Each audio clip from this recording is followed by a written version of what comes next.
कि तुहरा जैसन हैंडसम भाई कहाँ पाइबो तया राखी बांध दी भैया तोहर कलाई हो।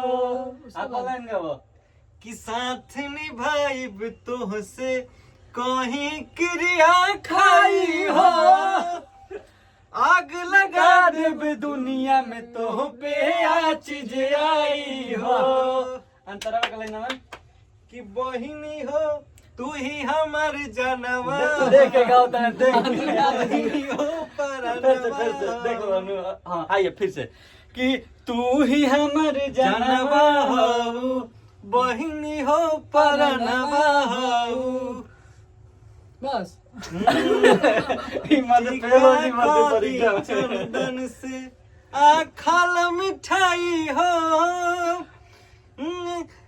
तोहरा साथ निभाई हरदम कहीं क्रिया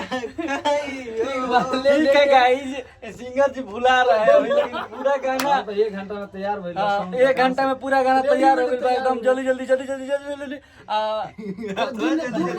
हो जाएगी 2 मिनट हो जाएगी। मैं अतने जल्दी तैयार है भइला हम मानी के गाना लिखाई ला 2 घंटा म्यूजिक बनल है मिक्स करके पता नहीं कहाँ मिक्स होई। हां कहां गाड़ी निकल गई अलग सब चार जगह से घूम के आते हैं एक जगह रिकॉर्डिंग हो जाएगा म्यूजिक बोलते जगह म्यूजिक बनल है एक आरा म्यूजिक बनल है मीठा 70 फीट रिकॉर्डिंग भइला आज रामकृष्ण ये वीडियो बनल है कहाँ मिली आज मिक्सिंग भइला अच्छा मिक्सिंग और स्टेशन में मिक्स स्टेशन में बहुत अच्छा यहाँ के मिक्सिंग किए हैं वो खातिर हम ना करने के बड़ाई करी। हां भाई के दाम मकसद विकास भैया कुछ कहे ना कुछ ना कुछ कहे चलो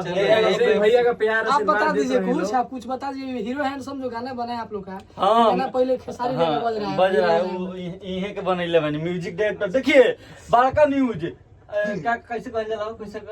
आज का ताजा खबर ब्रेकिंग न्यूज देखिए देखिए यही हैंडसम हीरो खेसारी लड़का बनाने वाला यही है यही विकास यादव जी है इनको पता नहीं है गौर से देखिए बड़का बड़का दाढ़ी वाला बड़का बड़का सुपरस्टार भोजपुरी के म्यूजिक डायरेक्टर टलका मचा दिए बाय गाइस बाय सतीश भैया थे और ये हैं हम लोग सब लोग हैं बस मस्ती हो रहा है ज्यादा दिल पर नहीं लेना है लेकिन गाना बहुत अच्छा है आप लोग सुनिए कौन कंपनी का नाम बोला वरुणार्क म्यूजिक से आ रहा है खुद का चाह मेहनत करता है इतना वो चल वही से इतना मेहनत करता नहीं।